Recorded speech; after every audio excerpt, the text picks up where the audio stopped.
En estos momentos, salida categoría alevín, masculino y femenino. Completarán una vuelta al recorrido B.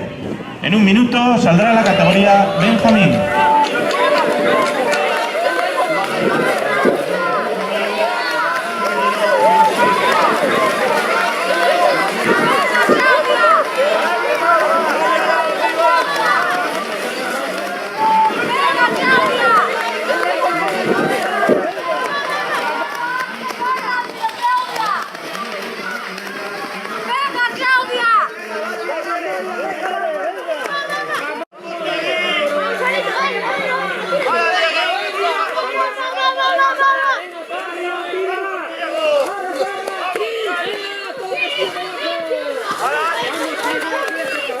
Muy bien. Que sin su colaboración y más en los tiempos que corren sería imposible llevar a cabo eventos como el que está desarrollando hoy aquí en el Prado de San Roque.